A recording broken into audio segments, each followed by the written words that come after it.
You recite the Quran, yet you do not act in according to it. You know how many people read the Quran, they kiss the Quran, they place it on the shelf, and then they go and take riba, then they go commit fornication, they don't pray, they don't perform fasting or pilgrimage. Is the Quran by kissing it and putting it on the shelf? And then they raise their hands out, Ya Rab, give me, give you what? Look at your status. You recite the Quran and you do not act in according to it. What is he going to give you? Are you a Muslim?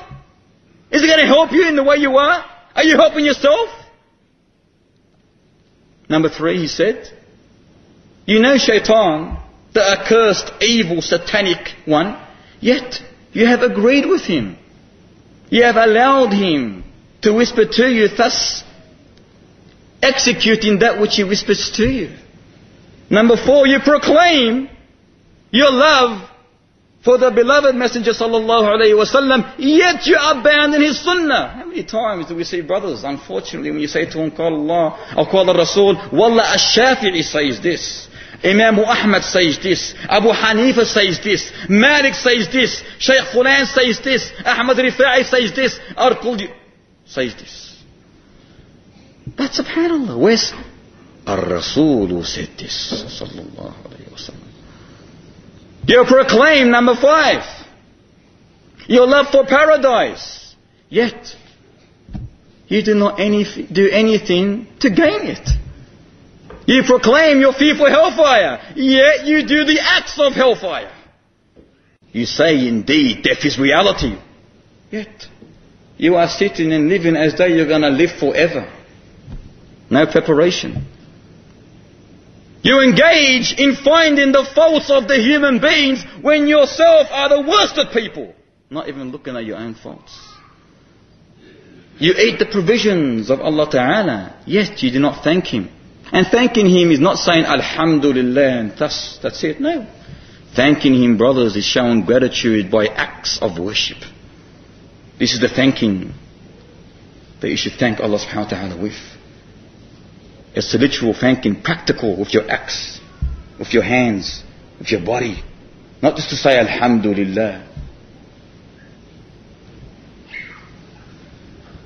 You bury the dead, he mentions, but you do not take heed. You do not take a lesson from it. Why do we, as Muslims, why are we advised to go to the graveyards? Why are we advised to carry the dead? Why are we advised always, at all times, to think, to talk, to remind each other of death? That we in return know that we are all of us on the verge, on the brink of death. It could be any second, not any day, any second. This is the reason that we are advised highly always to speak about death. But we don't take heed of it. We speak about death here, then when we leave we forget.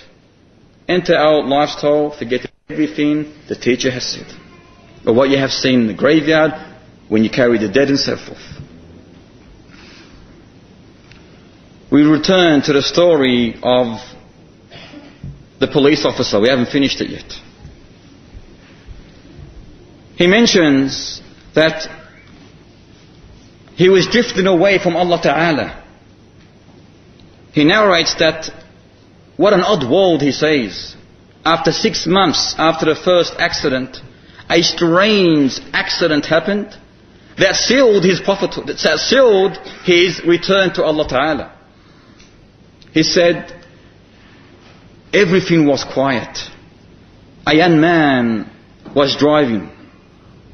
But within one of the tunnels leading to the city, he was maimed by a flat tire. To the side of the road he parked the car, stepped out, went to the back, removed the spare tire. Suddenly, the whistle, the horn of a flying, speeding car from behind, and in less than a second, bam! It collided with the crippled car. He said, the young man in between the two cars fell to the ground with critical injuries. We rushed to the scene. grabbed the young boy, me and my partner, he said, took him to the car, called the ambulance, called the hospital to prepare for our arrival. The ambulance was going to be late, so they put him in the car.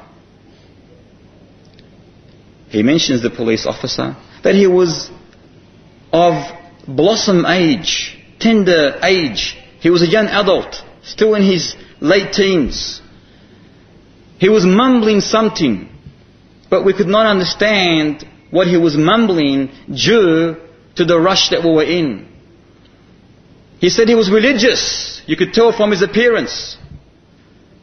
Then the police officer said, when we placed him in the back of the car, we could make out what he was mumbling.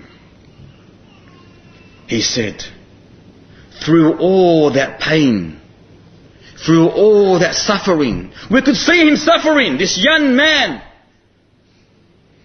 His heart was reciting the verses of the Almighty Lord.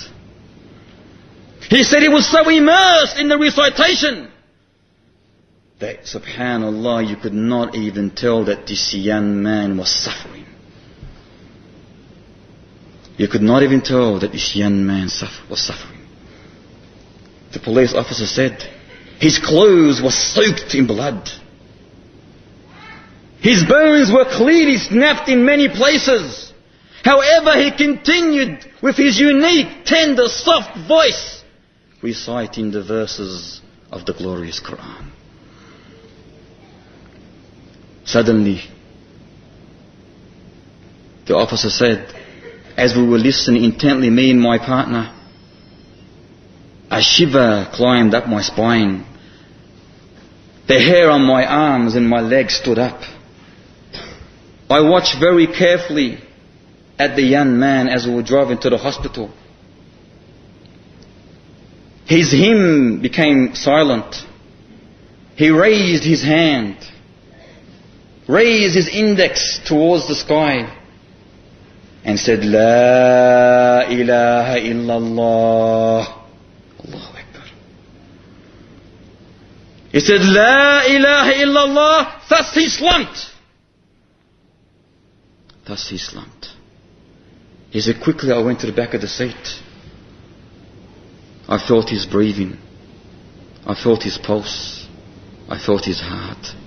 He was dead. He was dead. He said, I could not stop staring at his face. The beauty of his face. A tear fell from my eyes, but I hid it in shame.